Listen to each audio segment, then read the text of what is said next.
ನಮಸ್ತೆ ಸ್ನೇಹಿತರೆ, ಇವತ್ತು ನಾವು ದ್ವಿತೀಯ BA ಇತಿಹಾಸದಲ್ಲಿ ಪರೀಕ್ಷಾ ಅಭ್ಯಾಸವನ್ನು ಮಾಡುವ. ಈಗಾಗಲೇ ದ್ವಿತೀಯ BA ಇತಿಹಾಸದ ಅಭ್ಯಾಸಗಳನ್ನು ಕೂಡ ನಾನು ನಿಮಗೆ ತಿಳಿಸ್ಕೊಟ್ಟಿದ್ದೆ. ಅದೆಲ್ಲವೂ ಕೂಡ ಪ್ಲೇಲಿಸ್ಟಲ್ಲಿದೆ, ಪ್ಲೇಲಿಸ್ಟನ್ನು ನೋಡ್ಕೊಳ್ಬೋದು. ಇವತ್ತಿಂದ ಆರಂಭದಿಂದ ನಾವು ಅಭ್ಯಾಸವನ್ನು ಆರಂಭಿಸುವಂಥದ್ದು. ಮೊದಲಿಗೆ ಪುಸ್ತಕದಲ್ಲಿರುವಂತಹ ಮುಖ್ಯವಾದ ಪ್ರಶ್ನೆಗಳ ಗುರುತನ್ನು ಹಾಕಿಕೊಳ್ಳುವಂಥದ್ದು. ನೀವು ಟೆಕ್ಸ್ಟ್ ಬುಕ್ಕಲ್ಲಿ ಪಾಠಪುಸ್ತಕದಲ್ಲಿ ಓದ್ತಾ ಇಲ್ಲ ಅಂತಾದರೂ ಅದನ್ನೇ ನೋಡಿಕೊಂಡು ನೋಟ್ಸ್ ಕೂಡ ನೀವು ಮಾಡ್ಕೊಳ್ಬೋದು. PDF ನೋಟ್ಸ್ ಅಂತ ಕೇಳ್ತಾ ಇದ್ರಿ, ತುಂಬ ಜನ ಕೇಳ್ತಾ ಇದ್ರಿ, PDF ನೋಟ್ಸನ್ನು ಕಳಿಸಿ ಅಂತ. ನಾನು ಕಲಿಬೇಕಾದ್ರೆ, ನಾನು ಪದವಿಯನ್ನು ಮಾಡಬೇಕಾದ್ರೆ ಯಾವುದೇ PDF ಮಾಡ್ಕೊಳ್ಳಿಲ್ಲ ಸ್ನೇಹಿತರೆ, ಯಾವುದೇ ನೋಟ್ಸ್ ಕೂಡ ನಾನು ಮಾಡ್ಕೊಳ್ಳಿಲ್ಲ.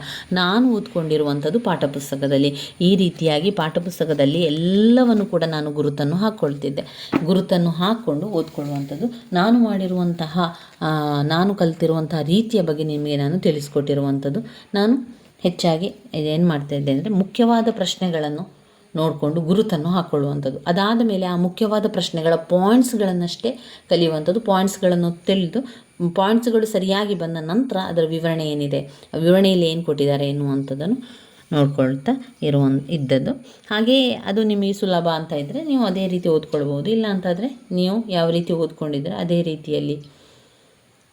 ಅದೇ ರೀತಿಯಲ್ಲಿ ಕೂಡ ಓದ್ಕೊಳ್ಬೋದು. ಪ್ರತಿಯೊಂದು ಬ್ಲಾಕಿನಿಂದ ಪ್ರಶ್ನೆಗಳನ್ನು ಆಯ್ಕೆ ಮಾಡಿ ಕೊಡುವಂಥದ್ದು. ಅದರಿಂದ 4 ಬ್ಲಾಕಿಗೂ ಕೂಡ ವೆರಿ ವೆರಿ ಇಂಪಾರ್ಟೆಂಟ್ ಆಗಿದೆ.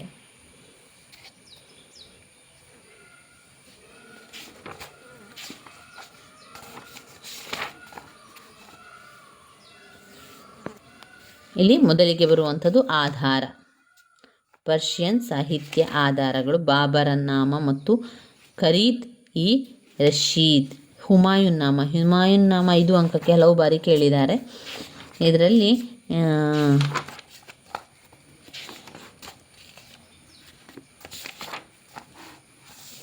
ಇಲ್ಲೊಂದು ಮುಖ್ಯವಾದ ಒಂದು ಪ್ರಶ್ನೆ ಇದೆ ನೋಡಿ. ಬಾಬರನ ಆಕ್ರಮಣದ ಪೂರ್ವದ ಭಾರತ. ಬಾಬರನು ಆಕ್ರಮಣ ಮಾಡುವ ಮೊದಲು ಪೂರ್ವದ ಭಾರತ ಯಾವ ರೀತಿ ಇತ್ತು ಎನ್ನುವಂಥದ್ದನ್ನು ನಾವಲ್ಲಿ ವಿವರಿಸ ಹೋಗಬೇಕು. ಅದರ ಪಾಯಿಂಟ್ಸ್ಗಳನ್ನು ನೋಡಿದರೆ ದೆಹಲಿ, ಪಂಜಾಬ್, ಜಾನ್ಪುರ್, ಬಂಗಾಳ, ಒರಿಸ್ಸಾ, ರಜಪೂತ್, ಸಿಂಧ್ ಈ ರೀತಿಯಾಗಿ ಇರುವಂಥದ್ದು ಪ್ರದೇಶಗಳು. ಬಾಬರನ ಆಕ್ರಮಣ ಪೂರ್ವದಲ್ಲಿ ಅವರು ರಾಜ್ಯಗಳ ಬಲಾಬಲಗಳು ಹೇಗಿದ್ದವು ಎಂಬುದನ್ನು ತಿಳಿಯೋಣ.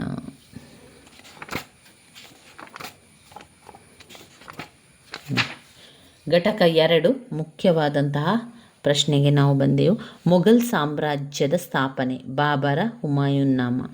ಮೊಘಲ್ ಸಾಮ್ರಾಜ್ಯದ ಸ್ಥಾಪನೆ.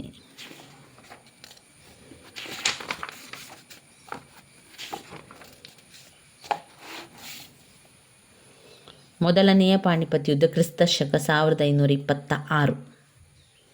ಅದಾದ ಮೇಲೆ ಇದರಲ್ಲಿ ಪಾಣಿಪತ್ ಯುದ್ಧದ ಪರಿಣಾಮ ಇದೆ.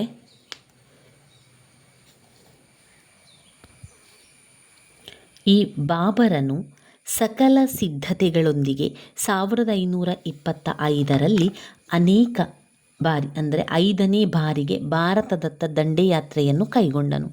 ಬಾಬರನು ತನ್ನ ಕೈಯ ಕೆಳಗೆ 12,000 ಸೈನಿಕರುಗಳಿಂದ ಕೂಡಿದ್ದ ಒಂದು ಸುಸಜ್ಜಿತವಾದ ಸೇನೆಯನ್ನು ಹೊಂದಿದ್ದನು. ಇದರೊಂದಿಗೆ ಹುಮಾಯೂನನ ಸೈನ್ಯವು ಬದಖ್ಶಾನಿಂದ ಬಂದ ಬಾಬರನ ಸೈನ್ಯವನ್ನು ಸೇರಿತು. ಬಾಬರನ ಸೇನೆಯಲ್ಲಿ ಕಂಡ ದೌಲತ್ ಖಾನ್ ಲೂದಿ ಪಲಾಯನ ಮಾಡಿದನು.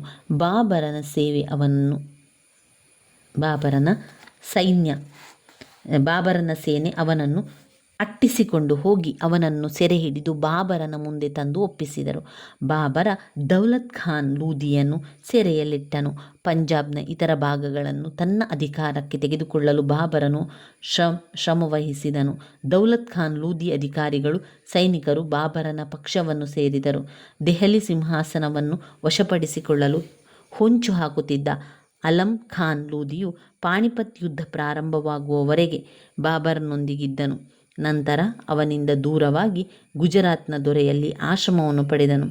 ಇದರಿಂದ ಸ್ವಾರ್ಥ ಸಾಧಕರಾಗಿದ್ದ ಅಫ್ಘನ್ ನೋಬಲರಿಂದ ದೂರವಾಗಿ ಬಾಬರನು ಸರ್ಹಿಂದ್ ಮಾರ್ಗವಾಗಿ ದೆಹಲಿಯ ಕಡೆಗೆ ನಡೆದನು. ಇಬ್ರಾಹಿಂ ಲೂದಿಯ ವಿರೋಧಿಗಳು ಬಾಬರನಿಗೆ ತನ್ನ ಬೆಂಬಲವಿದೆ ಎಂದು ರಹಸ್ಯವಾಗಿ ವಿಷಯವನ್ನು ರವಾನಿಸಿದರು. ರಾಣಾ ಸಂಗ್ರಾಮ ಸಿಂಹನು ಕೂಡ ದೆಹಲಿಯ ಮೇಲೆ ಒಂಟಿಯಾಗಿ ಆಕ್ರಮಣ ಮಾಡಲು ಬಾಬರನು ಆಹ್ವಾನಿಸಿದನು. ಇತ್ತ ಇಬ್ರಾಹಿಂ ಲೂದಿಯ ಬಾಬರನ್ನು ಎದುರಿಸಲು ಸಜ್ಜಾದನು. ಆತನು ಬಾಬರನ ಗಮನವನ್ನು ಬೇರೆಡೆಗೆ ಸೆಳೆಯಲು ತನಗೆ ಅವನನ್ನು ಎದುರಿಸಲು ಸ್ವಲ್ಪ ಕಾಲಾವಕಾಶ ಪಡೆದುಕೊಳ್ಳುತ್ತಾಳೆ. ಹಿಸಾರ್ ಫಿರೋಜ್ನ ಶೇಖ್ದಾರನಾಗಿದ್ದ ಹಮೀರ್ ಖಾನ್ನನ್ನು ಬಾಬರನ ಸೈನ್ಯವನ್ನು ತಡೆಯಲು ಕಳುಹಿಸಿದನು. ಹುಮಾಯೂನನು ಹಮೀದ್ ಖಾನ್ನನ್ನು ಎದುರಿಸಿ ಅವನನ್ನು ಸೋಲಿಸಿದರು. ಬಾಬರನು ಅವನ ಗೆಲುವು ಹುರಿದುಂಬಿಸಲು ಹಿಸಾರ್ ಫಿರೋಜಾ ಜಿಲ್ಲೆಯನ್ನು ಹುಮಾಯೂನನಿಗೆ ನೀಡಿದನು. ಯುದ್ಧದ ಕಾರ್ಯಾಚರಣೆ. ಬಾಬರ್ ಶಹಬಾದ್ನಲ್ಲಿ ಇಳಿದುಕೊಂಡು ಇಬ್ರಾಹಿಂನ ಕಾರ್ಯಾಚರಣೆಗಳನ್ನು ತಿಳಿಯಲು ರಹಸ್ಯವಾಗಿ ತನ್ನ ಜನರನ್ನು ಕಳುಹಿಸಿದನು. ಇಬ್ರಾಹಿಂ ಲೂದಿಯು ಸುಮಾರು 1,00,000 ಸೈನಿಕದೊಂದಿಗೆ ಬಾಬರನ ಪಾಳೆಯದತ್ತ ಸಾಗುತ್ತಿದ್ದಾಗಿ ತಿಳಿದು ಬಂದಿತು. ಇದನ್ನು ತಿಳಿದ ಬಾಬರನು ತನ್ನ ಸೈನ್ಯಕ್ಕೆ ನಿಧಾನವಾಗಿ ಚಲಿಸಲು ಆಜ್ಞೆ ಮಾಡಿದರು. ಹೀಗೆ ಚಲಿಸಿದ ಎರಡೂ ಸೈನ್ಯಗಳು ಏಪ್ರಿಲ್ 1526 ಪಾಣಿಪತ್ ಎಂಬಲ್ಲಿ ಸಂಧಿಸಿದವು.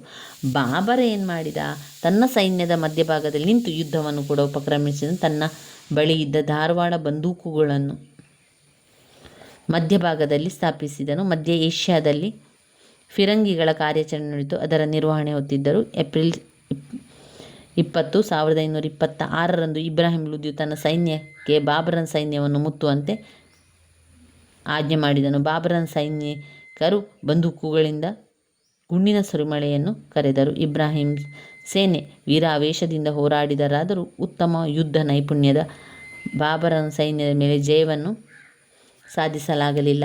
ಯುದ್ಧ ಪ್ರಾರಂಭವಾದ ಕೆಲವು ಗಂಟೆಗಳೊಳಗೆ ಇಬ್ರಾಹಿಂ ಲೂದಿ ಸಾವಿರಾರು ಸೈನಿಕರು ಅಸುನೀಗಿದರು. ಮಧ್ಯಾಹ್ನದ ವೇಳೆಗೆ ಯುದ್ಧ ನಿಲುಗಡೆಗೆ ಬಂದಿತು. ವಿಜಯದಿಂದ ಉನ್ನತರಾದ ಬಾಬರನ ಸೈನಿಕರು ಹರ್ಷದಿಂದ ದೆಹಲಿಯತ್ತ ಸಾಗಿದರು. ಬಾಬರನು ಹುಮಾಯೂನನಿಗೆ ಆಗ್ರಾಕ್ಕೆ ಹೋಗಿ ಅಲ್ಲಿದ್ದ ಸಂಪತ್ತನ್ನು ವಶಪಡಿಸಿಕೊಳ್ಳಲು ತಿಳಿಸಿದನು. ದೆಹಲಿಯ ನಾಗರಿಕರು ಬಾಬರನಿಗೆ ವೈಭವದ ಸ್ವಾಗತವನ್ನು ನೀಡಿದರು. ಖುತ್ಬಾವನ್ನು ಬಾಬರನ ಹೆಸರಿನಲ್ಲಿ ಓದಿ ಅವನನ್ನು ಹಿಂದೂಸ್ತಾನದ ಚಕ್ರವರ್ತಿ ಎಂಬುದಾಗಿ ಘೋಷಿಸಲಾಯಿತು. ಪಾಣಿಪತ್ ಯುದ್ಧದ ಪರಿಣಾಮ ಏನಾಯಿತು ಒಮ್ಮೆ ನೋಡ್ಕೊಳ್ಳುವ. ಅನೇಕ ಸಾವು ನೋವುಗಳು ಎಲ್ಲ ಕಂಡುಬಂದವು. ಮೊದಲನೆಯ ಪಾಣಿಪತ್ ಯುದ್ಧ ಸಮಕಾಲೀನ ಭಾರತದ ಇತಿಹಾಸದಲ್ಲಿ ಹೆಚ್ಚಿನ ಪ್ರಾಮುಖ್ಯತೆಯನ್ನು ಪಡೆದುಕೊಂಡಿದೆ. ಅದು ಟರ್ಕೋ ಅಫ್ಘಾನ್ ದೊರೆಗಳ ಆಳ್ವಿಕೆಗೆ ಒಂದು ದೊಡ್ಡ ಪೆಟ್ಟನ್ನು ನೀಡಿದ್ದಲ್ಲದೆ ಲೂದಿ ವಂಶದ ಅಂಶವನ್ನು ಸಾರಿತು. ಅಲ್ಲದೆ ಮೊಘಲ್ ಸಾಮ್ರಾಜ್ಯದ ಸ್ಥಾಪನೆಗೆ ಕಾರಣವಾಯಿತು. ಈ ಮನೆತನದಲ್ಲಿ ಆಳ್ವಿಕೆ ನಡೆಸಿದ ಚಕ್ರವರ್ತಿಗಳು ಗುಣಗಳಾದ ಸಹಕಾರ, ಸಹಬಾಳ್ವೆ ಪರಿಚಯಿಸುವವರ ಮೂಲಕ ಭಾರತೀಯ ಸಮಾಜದ ಮೇಲೆ ಒಂದು ಹೊಸ ಸಾಂಸ್ಕೃತಿಕ ಛಾಪನ್ನು ಮೂಡಿಸುವಲ್ಲಿ ಅವರು ಯಶಸ್ವಿಯಾದರು. ಇವಿಷ್ಟು ಮೊದಲನೆಯ ಪಾಣಿಪತ್ ಯುದ್ಧದ ಬಗ್ಗೆ ಇರುವಂಥ ವಿಚಾರಗಳು, ಯುದ್ಧದ ಕಾರ್ಯಾಚರಣೆಗಳು, ಹಾಗೆ ಯುದ್ಧದಲ್ಲಿ ಬರುವಂತಹ ಒಂದು ವಿಚಾರ ಅಂತ ಹೇಳ್ಬೋದು. ಪಾಣಿಪತ್ ಯುದ್ಧದ ಪರಿಣಾಮ. ಈಗ ನಮಗೆ ಈ ಪಾಣಿಪತ್ ಯುದ್ಧದ ಬಗ್ಗೆ ಪರೀಕ್ಷೆಗಳಲ್ಲಿ ಪ್ರಶ್ನೆಗಳು ಬರ್ತದೆ. ವೆರಿ ವೆರಿ ಇಂಪಾರ್ಟೆಂಟ್ ಆಗಿರುವಂಥ ಪ್ರಶ್ನೆ. ಮೊದಲನೆಯ ಪಾಣಿಪತ್ ಯುದ್ಧ ಕ್ರಿಸ್ತಶಕ 1526 ಯುದ್ಧದ ಕಾರ್ಯಾಚರಣೆ ಹೇಗಾಯಿತು, ಪಾಣಿಪತ್ ಯುದ್ಧದ ಪರಿಣಾಮ ಏನಾಯಿತು ಎನ್ನುವಂಥದ್ದನ್ನು ನಾವು ತಿಳ್ಕೊಳ್ಬೇಕಾಗಿದೆ. ಮುಂದಿನ ವಿಡಿಯೋದಲ್ಲಿ ಮತ್ತಷ್ಟು ವಿಚಾರಗಳನ್ನು ತಿಳ್ಕೊಳ್ಳುವ. ಈಗಾಗಲೇ ನಾವು ಮೊದಲ ಘಟಕವನ್ನೆಲ್ಲ ಓದಿ ಆಯಿತು. ಇನ್ನೂ ಬೇಕಾಗಿರುವಂಥ ಘಟಕ ಅಂತ ಹೇಳಿದರೆ ಶೇರ್ಷಾಹನ ಸುಧಾರಣೆಗಳನ್ನು ಓದ್ಕೊಳ್ಬೇಕು. ಅದನ್ನು ನಾವು ಮುಂದಿನ ವಿಡಿಯೋದಲ್ಲಿ ಶೇರ್ಷಾಹನ ಸುಧಾರಣೆಗಳ ಬಗ್ಗೆ ತಿಳ್ಕೊಳ್ಳುವ ಸ್ನೇಹಿತರೆ. ಧನ್ಯವಾದಗಳು.